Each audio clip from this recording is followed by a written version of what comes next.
is our very own. He's the host of Special Report. I think he took all the joy out of the Kamala Harris campaign today. She didn't look particularly joyous doing this interview, but I thought you did a great job with a very limited amount of time. And I just want take us behind the scenes. What was going on? Yeah, obviously, thanks, Sean. It's great to see you. It was a little tense. We were given the time of 5 p.m. Eastern time. Obviously, my show is at 6 p.m. They wanted to tape at 5 p.m. We said we were going to tape as live. In other words, roll the tape and then just turn that around, unedited, uninterrupted, and but we had to do it before 5:15. Otherwise, we couldn't turn the whole machine around before the top of the 6 p.m. show. So we were waiting at 4:55, and then 5, and then 5:05, and then 5:10.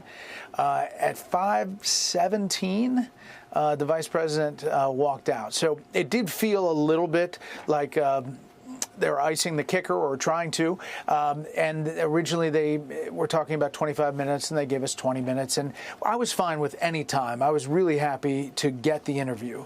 But I knew right away when we started asking questions, that this was kind of a sense that she was going to keep on talking, and that if I wanted to get through and redirect, I was going to have to interrupt. I don't particularly love to do that, but if I didn't do it, there may have been, 4 answers in the interview.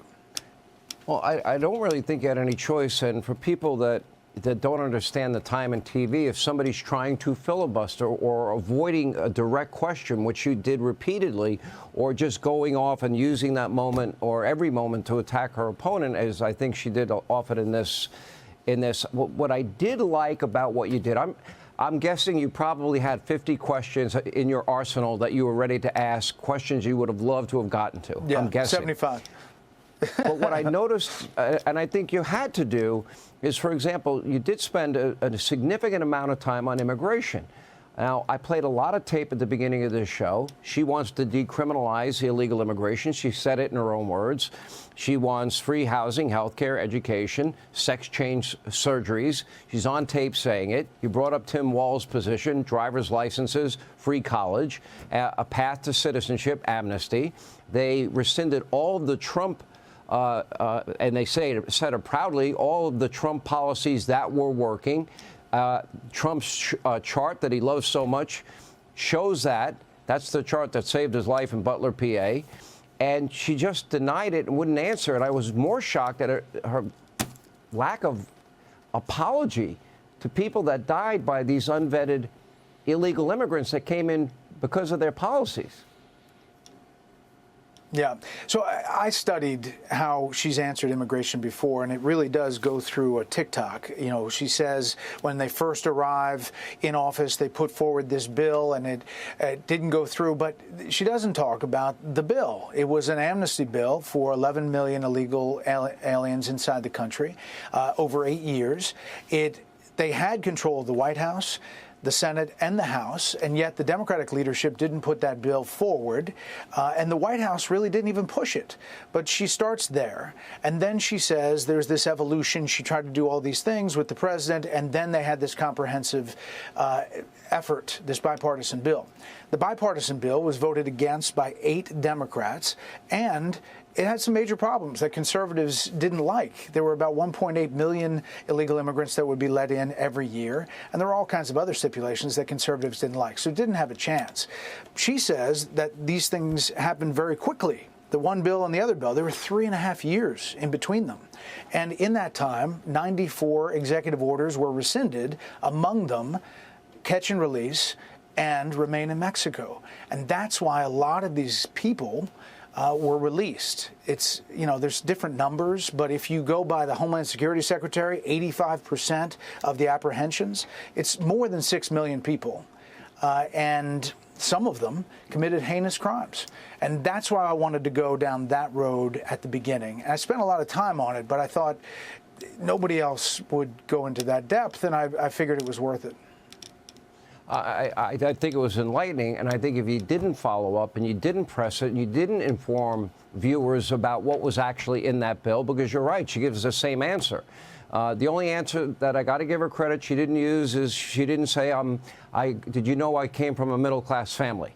I expected that answer at some point. At one point, you reminded her that she had been in power for 3.5 years. She has been saying on the campaign trail she will fix inflation on day one. She will deal with the border on day one. Wasn't day one January 20th, 2021? And then at one point she said, well, you know what I mean. And you said, no, I really don't. Explain that. Yeah, I really didn't. I played the sound bites. You remember, she had a couple of bites at the apple in a couple of shows. The View, Stephen Colbert, they essentially asked the same question. She did it on The View. It got a lot of attention. I think Stephen Colbert maybe asked it again to try to give a cleanup operation. I played those sound bites for her and essentially thinking they have to have a different answer now, this many days later. And it really didn't have that much substance differently, saying that she would do something differently. So the theme of the campaign is a new way forward and turn the page. And what I said was, if you're turning the page, who are you turning the page on? You were the vice president for the last 3.5 years. And obviously went with some follow-ups. When she said, you know what I'm talking about, Donald Trump has been running for 10 years, I was just being honest. I didn't know what she was talking about. And I was trying to get at what she was saying. So the Harris campaign knew that this was going to air tonight. You say that she finally got in the chair at 5:17. You have to turn this around by 6 p.m., not an easy task in television. They had given you a hard 30 minutes, no more.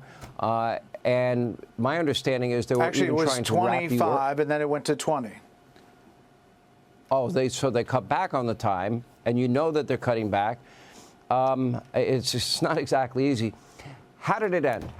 We know how it started. When she left, how was her campaign? How was she to you when she left? Yeah, it was cordial, and I said, thank you so much, Madam Vice President, for the time. She said, thank you. Her people, probably 4 people, were wrapping me, with big, moving arms. That's why I looked out to the side and said, I've got to wrap up. You want to keep talking, you want to keep asking questions, but they were very animated. And listen, I hope she comes back. I actually think this is a different take. I think she had a mission that she wanted to do, and maybe she wanted to have a viral moment. She wanted to have a pushback. She came to Fox News and she wanted to have a go after Donald Trump viral moment that plays on a lot of other channels and on social media. And I think she may have gotten that. I think in the interim, we had a good exchange. I wish it wasn't so much filibuster. I wish it was just a cordial conversation about policy and follow-ups. Maybe if we had more time, maybe she'll come back. I don't know. I don't know if she will or not, but I hope she does. And obviously, I hope the former president does the same format. It was very enlightening. I walked away with a feeling of, I think I kind of understand why they don't want tough interviews, and this will be the last one, I think, that they ever do. But you did your job, and you were fair, you were tough, you followed up, you pressed her, and in a very short period of time. We appreciate you sharing your time with us tonight. Thank you, Bret. Hey, Sean Hannity here. Hey, click here to subscribe to Fox News YouTube page and catch our hottest interviews and most compelling analysis. You will not get it anywhere else.